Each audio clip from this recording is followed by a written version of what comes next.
Hello students, welcome to my channel doctor Om Prakash. तो CSIR net question paper की आपका series चल रही थी, यानी कि प्रीवियस ईयर के क्वेश्चन हम डिस्कस कर रहे थे, राइट।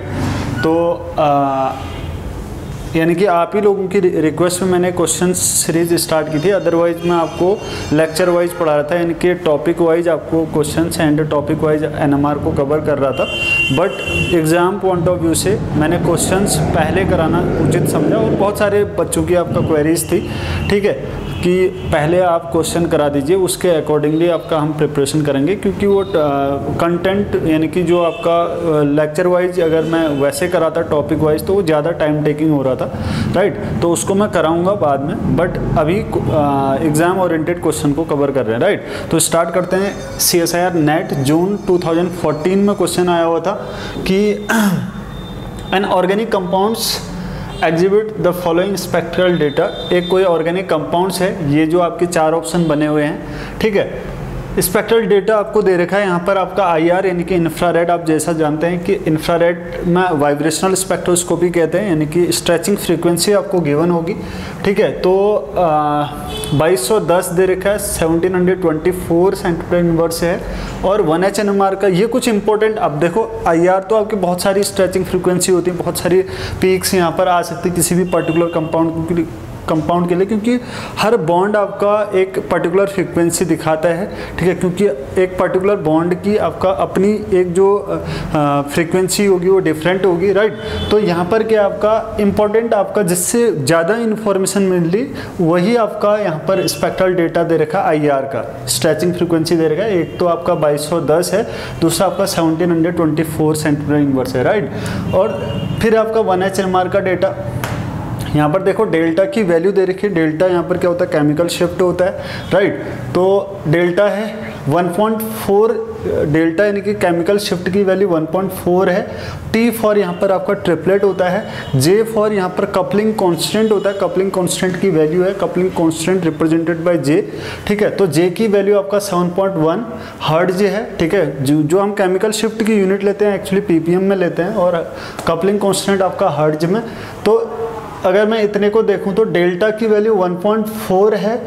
ट्रिपलेट मिल रहा है कितने हाइड्रोजन का, आपका 3 हाइड्रोजन का, 3 हाइड्रोजन का ट्रिपलेट मिल रहा है केमिकल शिफ्ट 1.4 में। हमें जे वैल्यू भी इतनी ज़्यादा रटनी नहीं होती, याद नहीं रखनी होती है, ठीक है। कहीं कहीं पर वो जैसे सिस और ट्रांस एल्कीन का जे वैल्यू एक इन्फॉर्मेशन देता है कि अगर यार ट्रांस होगा तो उसकी जे वैल्यू जनरली आपका 10 to 16 में लाई करता है। अगर वो सिस अगर हाइड्रोजन होंगे तो उनकी 6 के अराउंड रहता है। तो कई बार जे वैल्यू भी इंपॉर्टेंट होती है, बट अब इतनी जे वैल्यूज आप याद नहीं रख सकते हैं, बट केमिकल शिफ्ट का आपको जनरल आइडिया होना चाहिए। तो जैसे आपका डेल्टा 1.4 ट्रिपलेट आपका मिल रहा है, 3 हाइड्रोजन का, 3 हाइड्रोजन का ट्रिपलेट मिल रहा है। और ट्रिपलेट तभी मिलेगा देखो कि यार कभी भी अगर ट्रिपलेट क्वार्टेट का कॉम्बिनेशन है, देखो 3 हाइड्रोजन ट्रिपलेट और यहाँ पर 2 हाइड्रोजन का आपका क्वार्टेट मिल रहा है, तो कभी भी ट्रिपलेट और क्वार्टेट आपको दिखता है तो डेफिनेटली देखो। और कपलिंग कांस्टेंट की वैल्यू 7.1 ये है, और 7.1 जब सेम कपलिंग कांस्टेंट की वैल्यू होती है वो एडजेसेंट में वो रिप्रेजेंट करता है कि वो एक दूसरे के एडजेसेंट में जुड़े होंगे, राइट। तो दूसरा मैंने आपको क्या बोला कि अगर आपका ट्रिपलेट मिला है और क्वार्टेट का कॉम्बिनेशन है तो डेफिनेटली कंपाउंड में CH3 CH2 टाइप की मॉइटी होगी ही होगी। तभी आपका ये 2, क्योंकि N+1 रूल होता है कपल का, 2 हाइड्रोजन इसको कपल करेंगे तो 2+1 यानी कि ये आ जाएगा आपका 3, यानी कि इसको हम बोलेंगे ट्रिपलेट, ठीक है।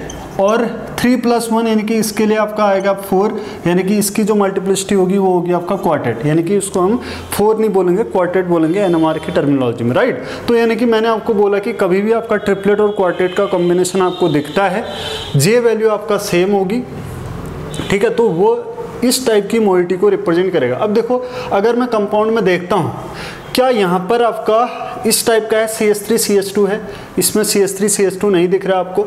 अगर मैं इस वाले कंपाउंड में देखूं तो यहाँ पर आपका CH3 CH2 है, ये वाला ऑप्शन हो सकता है, ठीक है। यहाँ पर भी आपका CH3 CH2 है, और यहाँ पर भी आपका CH3 CH2 है। मतलब मोस्टली आपका सारे ऑप्शन में आपको CH3 CH2 है एक्सेप्ट 1, ठीक है। यानी कि B वाले में अगर देखें तो इसमें CH3 CH2 नहीं है, ठीक है। तो और हमें इंफॉर्मेशन मिलेगी। देखो ये तो था 1H NMR का डेटा।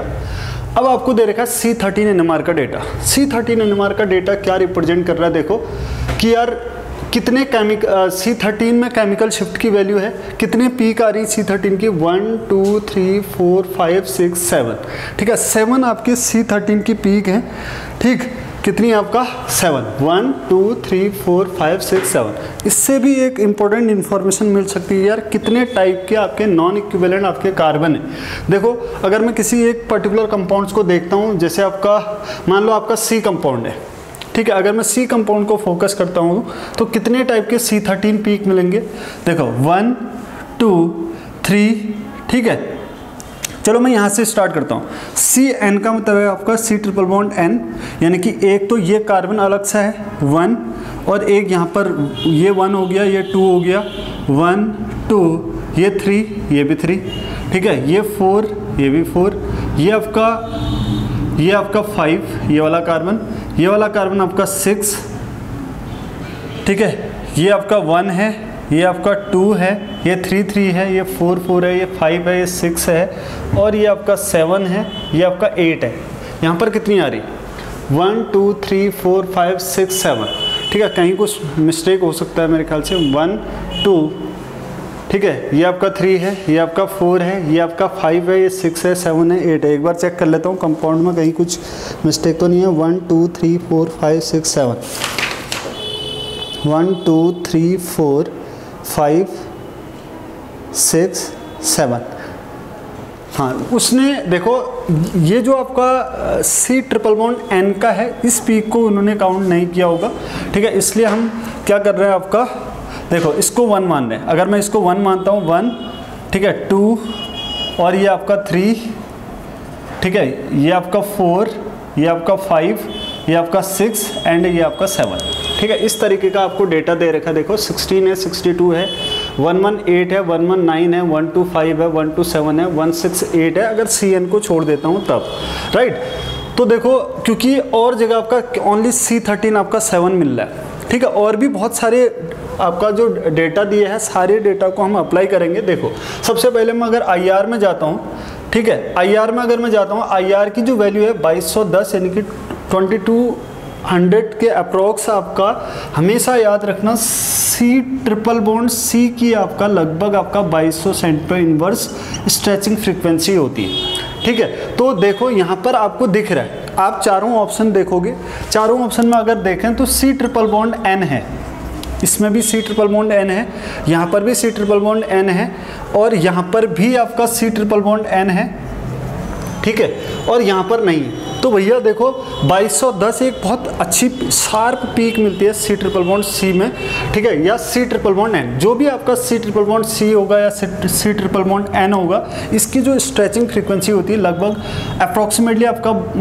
2200 सेंटीमीटर इनवर्स हो सकती है, या यहाँ पर एग्जैक्टली गिवन है आपका 2210 सेंटीमीटर इनवर्स, ठीक है, क्योंकि IR एक रेंज में दिया जाता है, एक रेंज में, क्योंकि वहाँ पर जो एडजस्टमेंट में कोई ग्रुप्स लगे होंगे उसकी वो स्ट्रेचिंग फ्रीक्वेंसी को इंक्रीज कर सकते हैं या आपका डिक्रीज कर सकते हैं, राइट। तो भैया आपको ये 2210 ये रिप्रेजेंट कर रखी कंपाउंड में C ट्रिपल बॉन्ड N होना चाहिए। देखो मेरे हिसाब से देखो बी आंसर अभी इस डेटा को सेटिस्फाई नहीं कर रहा है, क्योंकि 2210 इसमें कोई भी ग्रुप ऐसा नहीं है जो 2210 देगा, ठीक है। नेक्स्ट देख लेते हैं 1724।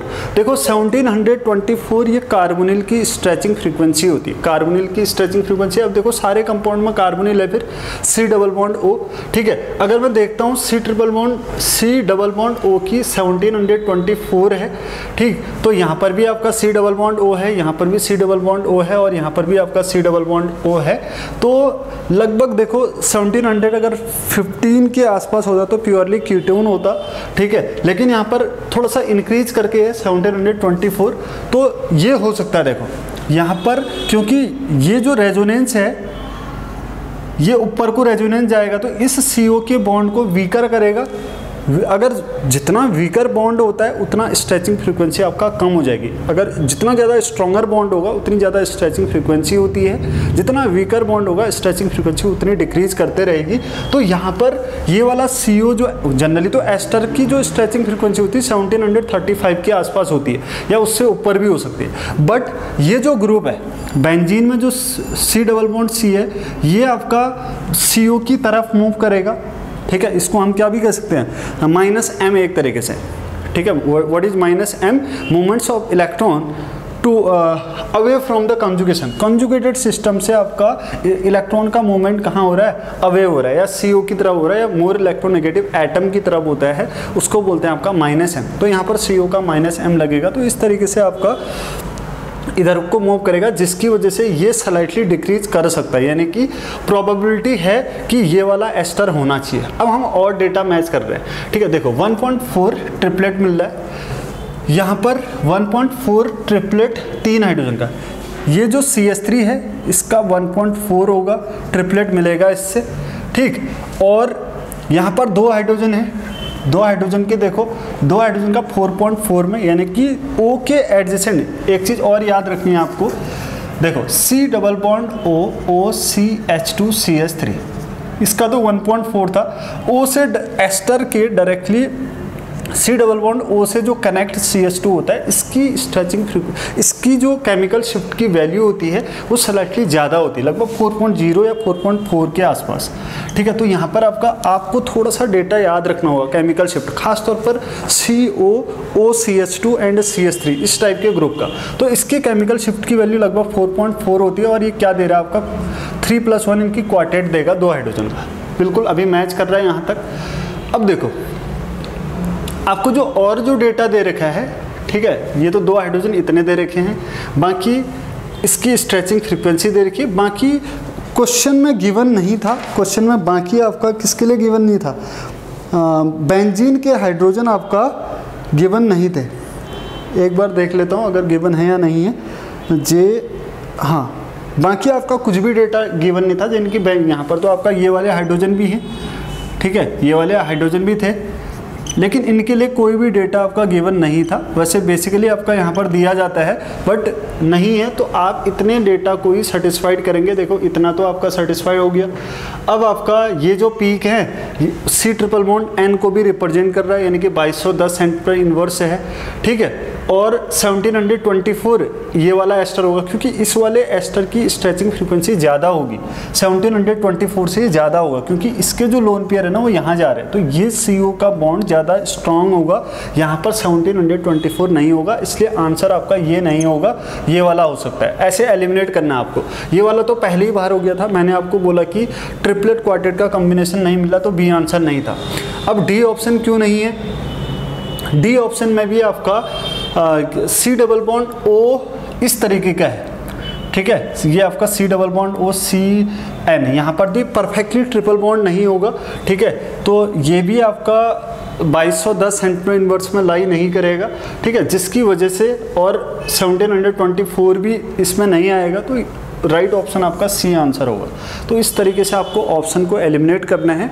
डेटा थोड़ा बहुत आपको याद होना चाहिए, जैसे OCH2 है तो उसकी 4.4 के समथिंग आ रही है, ठीक है, CO OCH2, तो उस CH2 की आपका 4.4 है, बिल्कुल याद हो जाना चाहिए, ठीक है, क्योंकि इतना टाइम नहीं मिलता। NMR के क्वेश्चन को आप बार बार एक बार पढ़ोगे नहीं बनेगा, थोड़ी देर छोड़ लेना, 2-3 क्वेश्चन करना एग्जाम में, फिर उसके बाद रिटर्न आना। आपको चीज़ें 2-3 बार पढ़ के NMR का क्वेश्चन बनता है। अगर आप फर्स्ट टाइम पढ़ोगे तो क्वेश्चन नहीं बनेगा, बहुत सारा डेटा आपको मैच करना होता है, एग्जैक्टली रटना नहीं है, आपको डेटा की समझ होनी चाहिए, आपको सारा स्पेक्ट्रल डेटा गिवन होता है और उस डेटा को आपने मैच करना होता है, राइट। तो ये फर्स्ट क्वेश्चन हो गया, नेट जून 2014 में आया था। नेक्स्ट क्वेश्चन देखो, अगेन आपका देखो मॉलिक्यूलर फार्मूला दे रखा है, C6H10O2 है, which does not change the colour of FeCl3। देखो एक कोई गिवन जो कंपाउंड है वो कह रहा है कि एक ऐसा कंपाउंड है जो FeCl3 के साथ FeCl3 का कलर चेंज नहीं करता है, ठीक है। और 1H NMR का डेटा दे रखा है, ये चीज़ 7.3 में एक हाइड्रोजन का ट्रिपलेट दे रखा है, और 7.0 में एक हाइड्रोजन का डबलेट दे रखा है, 6.95 में एक हाइड्रोजन का सिंगलेट दे रखा है, अगेन 6.9 में 1 हाइड्रोजन का डबलेट दे रखा है, 5.3 1 हाइड्रोजन D2O से एक्सचेंज हो रहा है, 4.6 में 2 हाइड्रोजन का सिंगलेट है, 3.9 में 3 हाइड्रोजन का सिंगलेट। इस तरीके का डेटा है। देखो मैं आपको एक इंपॉर्टेंट इन्फॉर्मेशन दे रहा हूँ कि भैया अगर कभी भी अगर आपको ऐसे मिलेगा कि एक हाइड्रोजन ऐसा है जो D2O से एक्सचेंज हो जा रहा है, तो याद रखना जो अल्कोहल का, या जैसे अल्कोहल का जो OH होता है, जैसे CH3CH2OH है, ये जो OH होता है ना, इसकी रिएक्शन जब D2O के साथ करते हैं तो ये बन जाता है आपका CH3CH2OD। मतलब ये वाला हाइड्रोजन आपका D2O एक्सचेंजेबल होता है, मतलब ये वाला हाइड्रोजन D2O से OH का हाइड्रोजन हो गया और आपका NH2 का हाइड्रोजन हो गया, NH का हाइड्रोजन हो गया, ये आपके D2O से इनकी ड्यूटेरियम से इनके आइसोटोप से एक्सचेंज हो जाते हैं। ये आपको याद रखना है, यानी कि इससे तो कंफर्म है। देखो ये कह रहा है कि वन हाइड्रोजन D2O से एक्सचेंज हो रहा है, ठीक है, और इतना तो कंफर्म है इनकी OH प्रेजेंट होगा। जो भी आपका ऑप्शन होगा इन ऑप्शन में OH प्रेजेंट होना चाहिए। अब देखो वैसे OH हर किसी में, इससे आप आंसर नहीं निकाल सकते हो, लेकिन एक इंपॉर्टेंट इन्फॉर्मेशन हमें पता चली कि यार OH आपका क्या होगा, एक्सचेंजेबल होगा, ठीक है। वैसे OH आपका एक्सचेंजेबल होगा और फिनॉल का जो OH है जनरली वो तो रेजोनेंस में पार्टिसिपेट करता है, तो हम इतना ज़्यादा उसको एक्सचेंजेबल में नहीं लेंगे। तो बेंजाइलिक टाइप का OH ज़्यादा प्रेफरेंशियल होगा। यहाँ पर हम इस तरीके से थोड़ा सा आंसर के क्लोज जा सकते हैं। बेंजाइलिक OH यहाँ पर है, बेंजाइलिक OH यहाँ पर है और बेंजाइलिक OH यहाँ पर है, यानी कि ऑप्शन आई थिंक डी वाला आंसर नहीं होना चाहिए, राइट। देखो डी वाला आंसर इसलिए भी नहीं होगा क्योंकि देखो वो कह रहा है कि एक जो मॉलिक्यूलर फॉर्मूला है वो FeCl3 के साथ रिएक्ट नहीं कर रहा है, क्योंकि एक्चुअल में क्या होता है ना, जो फिनॉल होता है, एक चीज़ और याद रखनी है आपको। देखो जो आपका फिनॉल है, अगर मैं फिनॉल की रिएक्शन FeCl3 के साथ करता हूँ तो ये FeCl3 का कलर फिनॉल के साथ आपका चेंज हो जाता है, यानी कि पर्पल कलर आ जाता है ब्राउन से, ठीक है। तो ये जो आपका फिनॉल का टेस्ट ही है कि यार अगर किसी कंपाउंड में अगर फिनॉल प्रेजेंट है या सॉल्यूशन में अगर फिनॉल प्रेजेंट है तो FeCl3 के साथ कलर चेंज हो जाएगा, इनके पर्पल देगा, ग्रे टाइप का देगा, ठीक है। तो यहाँ पर कह रहा है कि FeCl3 का कलर चेंज नहीं हो रहा है, इसका मतलब कंपाउंड में फिनॉल नहीं, ठीक है। यानी कि ये आंसर तो होगा ही नहीं, डी तो होगा ही नहीं, कंफर्म हो गया। क्यों, कैसे पता चला, FeCl3 के साथ कोई टेस्ट नहीं दे रहा है, राइट। इतनी तो बात क्लियर होगी, यानी कि ये चीज़ नहीं होगा। आंसर अब 100% C, B और A में आंसर हो सकता है, ठीक है। अब नेक्स्ट आप डेटा मिलाओगे, डेटा मिलाओ। 1H NMR का डेटा है 7.3, एक हाइड्रोजन का ट्रिपलेट मिल रहा है, ठीक है, एक हाइड्रोजन का ट्रिपलेट मिल रहा है और एक हाइड्रोजन का डबल। जब भी केमिकल शिफ्ट की वैल्यू लगभग 7 पे होती है ना, तो ये मान के चलो बेंजीन के हाइड्रोजन हो सकते हैं। मोस्ट प्रोबेबली 99% के केसेस में केमिकल शिफ्ट की वैल्यू अगर 6 to 8 में लाई कर रही है तो मैक्सिमम केसेस में आपको बेंजीन के हाइड्रोजन ही उस केमिकल शिफ्ट के डेटा को सेटिस्फाइड करते हैं। और यहाँ पर तो दिख भी रहा है, देखो। अब आपको इस डेटा को मैच करना है। एक हाइड्रोजन का ट्रिपलेट है, ठीक है, कितने में, 7.3 में। नेक्स्ट देखो एक हाइड्रोजन का डबलेट है, यानी कि ट्रिपलेट डबलेट वाला। देखो बेंजीन में कितने टाइप के हाइड्रोजन है वैसे, एक ये है, एक ये है, एक हाइड्रोजन ये भी अलग दे रहा है, ये भी आपका 6.95 है, ठीक है। एक आपका ये है, बस ये 5.31 हाइड्रोजन D2O एक्सचेंजेबल है। इसका मतलब ये तो OH वाला है, यानी कि ये वाला OH हो सकता है, ठीक है। इसकी तो हमें बात नहीं कर रहे। देखो बेंजीन का जो, बेंजीन में जो केमिकल शिफ्ट मिल रहे हैं वो कितने मिल रहे हैं, 1 2 3 4, यानी कि आपको ऐसा कंपाउंड देखना है, ऐसी बेंजीन देखनी है जिसमें हाइड्रोजन आपके 4 सिग्नल दे। देखो यानी कि इससे एक चीज़ तो क्लियर हो रही है, बेंजीन में जो हाइड्रोजन होते हैं वो 4 टाइप के हाइड्रोजन कब मिलेंगे, जब एक X ग्रुप यहाँ है और Y ग्रुप आपका यहाँ है। देखो अब यहाँ पर 4 टाइप के हाइड्रोजन है। एक हाइड्रोजन आपका ये है H1, एक हाइड्रोजन आपका ये है, बिल्कुल डिफरेंट इन्वायरमेंट का है। एक हाइड्रोजन आपका ये है H2, एक हाइड्रोजन आपका ये है H3, एक हाइड्रोजन आपका ये है H4। आई बात समझ। मैंने बोला कि भैया बेंजीन, अगर ये देख लो बेंजीन में अगर 2 ग्रुप होते, एक X है और ये सेम ग्रुप X यहाँ होता, कितने टाइप के हाइड्रोजन होते, एक ही टाइप के। ये जैसा हाइड्रोजन ये है ना H1, वैसा ही ये भी है, वैसा ही ये भी है, वैसे ही ये भी है। चारों हाइड्रोजन के लिए आपका एक जैसा आता है। अगर ये Y होता तो 2 टाइप के होते, ठीक है। तो आपको इतना तो कंफर्म है, यानी कि ऐसा सब्स्टिट्यूटेड वाला प्रोडक्ट होगा जो 1-3 में सब्स्टिट्यूशन होगा और डिफरेंट ग्रुप होंगे। यानी कि ये तो हमारा पहले एलिमिनेट हो गया था 1 2 3, ये तो नहीं होगा। आप देखो क्योंकि यहाँ पर क्या है 1 2 3 4, 1 4 में सब्स्टिट्यूशन है, ठीक है। तो यहाँ पर ये नहीं मिलेगा, 1 2 3 ये मिल सकता है, क्योंकि भैया 1 3 में सब्स्टिट्यूशन है, और क्या ये आपका ये भी नहीं मिलेगा, क्योंकि यहाँ पर क्या है CH3 है, ठीक है। यहाँ पर भी आपका ये OH है, OMe है, ये 1 2 3 यहाँ पर भी 3 ही हाइड्रोजन है। वैसे भी आंसर इतने में ही निकल गया, देखो इतने में ही निकल गया। आपको बिल्कुल पता ही नहीं था केमिकल शिफ्ट क्या होगा, कैसा होगा, लेकिन आपने देखा कि यार कितने टाइप के आपको हाइड्रोजन मिले, 4 टाइप के हाइड्रोजन। 4 टाइप का हाइड्रोजन तभी पॉसिबल है जब 1 3 पे क्या होगा, सब्स्टिट्यूशन होगा। देखो यहाँ पर एक हाइड्रोजन ये है, दूसरा ये है, तीसरा ये है, चौथा ये। अब मुझे लगा कि यार बी आंसर है। अब मैं इस डेटा को यहाँ पर सेटिस्फाइड कर रहा हूँ। कैसे? 7.3 1 हाइड्रोजन का ट्रिपलेट, ये वाला जो हाइड्रोजन है इसका ट्रिपलेट मिलेगा 7.3 में। क्यों? ये भी कपल करेगा, ये भी कपल करेगा, तो इसका आएगा आपका ट्रिपलेट, ठीक है। इसका केमिकल शिफ्ट है 7.3। 7.0 1 हाइड्रोजन का डबलेट, और 1 हाइड्रोजन का सिंगलेट, और 1 हाइड्रोजन। देखो 2 हाइड्रोजन डबलेट वाले मिल रहे हैं, एक 6.9 वाला, एक 7.0 वाला, ठीक है। तो देखो ये तो ट्रिपलेट मिलेगा, ठीक। और एक हाइड्रोजन ये है, डबलेट देगा, ये भी डबलेट देगा। क्यों? ये वाला हाइड्रोजन इसको कपल करेगा 1 + 1 n+1, ठीक है। तो ये डबलेट देगा और ये भी आपका डबलेट देगा, हो गया। और एक हाइड्रोजन सिंगलेट देगा। देखो 6.95 1 हाइड्रोजन आपका सिंगलेट दे रहा है, ये आपका सिंगलेट देगा, क्योंकि इसके एडजेसेंट में कोई प्रोटॉन है ही नहीं जो इसको कपल करेगा, तो ये सिंगलेट देगा, राइट।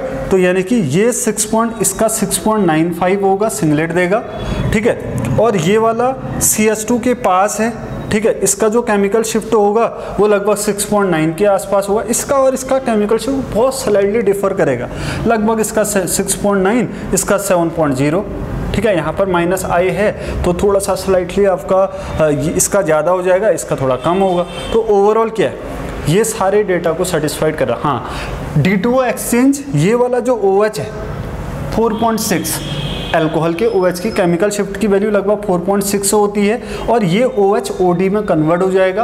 और 2 हाइड्रोजन का देखो एक चीज़ और है, यहाँ पर 2 हाइड्रोजन, ये जो CH2 है, 2 हाइड्रोजन का सिंगलेट मिल रहा है। 2 हाइड्रोजन का सिंगलेट कहाँ है? 3.9 में 3 हाइड्रोजन, 3.9 कहाँ पर है? कुछ डेटा, एक हाइड्रोजन ये है, हाँ कुछ यहाँ पर मिसिंग है, हाँ ये मिल गया। 2 हाइड्रोजन का आपका सिंगलेट होगा, 4.6 में आपका 2 हाइड्रोजन का सिंगलेट आएगा। 5.3 D2, ये है 5.3, सॉरी भैया 5.3 है आपका ये D2O एक्सचेंजेबल हाइड्रोजन होगा। 4.6 आपका 2 हाइड्रोजन का सिंगलेट है, ये वाला जो CH2 है ये 4.6 है, ठीक है। ये वाला 4.6 है, 2 हाइड्रोजन का सिंगलेट। 3.9 में जो सिंगलेट होगा वो ये वाला OMe से जो Me लगा है CH3, इसका 3 हाइड्रोजन का कितने में? 3.9 में। आई बात समझ? ये 3 हाइड्रोजन का सिंगलेट मिलेगा, क्योंकि एडजेसेंट में ऑक्सीजन है। हेटेरो एटम के साथ तो कपल ही नहीं करेगा ना, क्योंकि ऑक्सीजन तो वैसे भी क्या होता है, NMR इनएक्टिव होता है, राइट। तो option will be B, very very important. अब नेक्स्ट क्वेश्चन में आते हैं। देखो क्वेश्चन है आपका, an organic compound C9H10O3 IR की वैल्यू इतनी दे रखी है, 1680 cm/1, 1H NMR का डेटा ये है। डेल्टा की value 7.8 1 hydrogen doublet, again benzene ring को रिप्रेजेंट कर रहा है। 7.0 1 हाइड्रोजन डबलेट, ठीक है। 6.5 1 हाइड्रोजन सिंगलेट, 5.8 अगेन देखो अल्कोहल का जो OH है वो 5.8, लगभग यहाँ पर भी देखो 5.3, वो थोड़ा सा स्लाइटली चेंज होगा क्योंकि ग्रुप का इफेक्ट पड़ेगा ना, तो 5 के आसपास अल्कोहल के OH का केमिकल शिफ्ट आता है और जो D2O एक्सचेंजेबल होगा, राइट।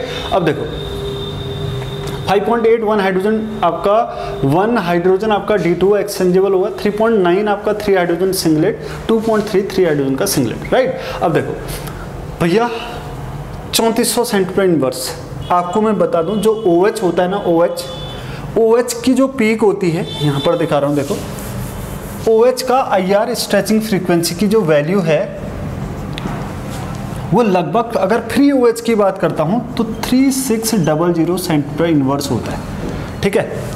3600 cm/इनवर्स अगर फ्री OH होगा तो इसकी IR स्ट्रेचिंग फ्रीक्वेंसी की वैल्यू इतनी होती है, ठीक है। अब कंपाउंड में होगा तो यार ग्रुप का इफेक्ट पड़ेगा, कॉन्जुगेशन है एट ऑल, ठीक है, प्लस एम है, माइनस एम है, या प्लस आई है, माइनस आई है, उसकी वजह से थोड़ा सा आपका, या हाइड्रोजन बॉन्डिंग है इंट्रामोलिकुलर इंटरमोलिकुलर, उसकी वजह से थोड़ा बहुत क्या होता है आपका स्लाइडली आपका घट बढ़ सकता है, जनरली आपका घटता ही है। तो यहाँ पर आपका 3400 सेंटीमीटर इनवर्स, या ये NH का हो सकता है इस रेंज में, या NH की स्ट्रेचिंग फ्रीक्वेंसी आती है 3400 सेंटीमीटर इनवर्स में, या आपका OH की आती है। अब यहाँ पर OH आपका थोड़ा सा ये कॉन्जुगेशन का इफेक्ट पड़ेगा, तो ये 3400 में दिखाता है, क्योंकि NH तो यहाँ पर है नहीं, तो इसका मतलब 100% है, OH तो प्रेजेंट है ही। अब OH हर जगह है भी, उससे बहुत ज़्यादा फर्क नहीं पड़ेगा, ठीक है, OH में आपका बहुत ज़्यादा फर्क नहीं पड़ेगा, क्योंकि सारी जगह OH है, आप इससे इतना डिस्टिंग्विश नहीं कर पाएंगे, ठीक। नेक्स्ट 1680 यानी कि रिप्रेजेंट कर रहा है आपका कार्बोनिल ग्रुप को। कार्बोनिल ग्रुप आपका CO है, यहाँ भी CO है, यहाँ भी CO है, यहाँ भी CO है, लेकिन अब कौन सा CO 1680 करेगा, ये भी हम देख सकते हैं कि यार यहाँ पर एस्टर है, यहाँ पर आपका कीटोन है। देखो 1680 तो यार एक नॉर्मल कीटोन की 1715 के आसपास होती है, कम तब होती है एमाइड आएगा तो 1680 1690 के आसपास होता है। तो यहाँ पर 1680 एक ही वजह से हो सकता है कि यार कंजुगेशन, अगर कंजुगेशन होगा, कंजुगेशन से CO का बॉन्ड वीक हो जाएगा और IR स्ट्रेचिंग फ्रीक्वेंसी की क्या वैल्यू क्या हो जाएगी आपका, कम हो सकती है, ठीक है। तो भैया यहाँ पर क्या करना है आपको, और डेटा मैच कर लेते हैं, यानी कि ये इसकी वजह से आपका CO की स्ट्रेचिंग फ्रीक्वेंसी कम हो सकती है, क्योंकि देखो किसी भी कंपाउंड के स्ट्रक्चर को एग्जैक्टली डिफाइन करने के लिए आपको बहुत सारी स्पेक्ट्रोस्कोपी की हेल्प लेनी हो सकती है। यहाँ पर जैसे IR और हम NMR के डेटा को फिक्स कर रहे हैं, राइट। तो देखो, तो यानी कि कार्बोनिल हो सकता है, ठीक है, या ये हो सकता है, ये हो सकता है, ये भी हो सकता है, ये भी हो सकता है, तो इतना एग्जैक्टली हमें पता नहीं चला, हम डेटा को सेटिस्फाइड कर रहे हैं और जो गिवन डेटा है। अब देखो, आपको मैंने बोला कि बेंजीन में कितने हाइड्रोजन के लिए सिग्नल मिल रहे हैं, एक तो एक हाइड्रोजन ये है, एक हाइड्रोजन ये है, ठीक है, 7.8, 7.0, 6.5, तीन टाइप के सिग्नल मिल रहे हैं। देखो 3 टाइप के सिग्नल बेंजीन में कब मिलेंगे, ठीक है। देखो यहाँ पर आपको ऐसे कंपाउंड में 3 टाइप के हाइड्रोजन आपको ढूंढने, 1 2 3, ये कंपाउंड 3 दे रहा है, 1 2 3, ये भी 3 दे रहा है, 1 2 3, ये भी 3 दे रहा है, ऐसे भी डिस्टिंग्विश नहीं कर पाओगे, और ये भी दे रहा है। लेकिन अब आप डेटा को सेटिस्फाइड करो, देखो 3.9 में 3 हाइड्रोजन का सिंगलेट, 3.9 में 3 हाइड्रोजन का सिंगलेट भैया, और 2.3 में 3 है। देखो 2 CH3 हैं यहाँ पर, 2 CH3, देखो इस कंपाउंड में 2 CH3 हैं, यहाँ भी 2 CH3 है, यहाँ भी 2, इससे भी कंफर्म नहीं हो रहा है। आप एग्जैक्टली अब केमिकल शिफ्ट को मैच करो, देखो 7.8 1 हाइड्रोजन डबलेट, 7.8 1 हाइड्रोजन डबलेट,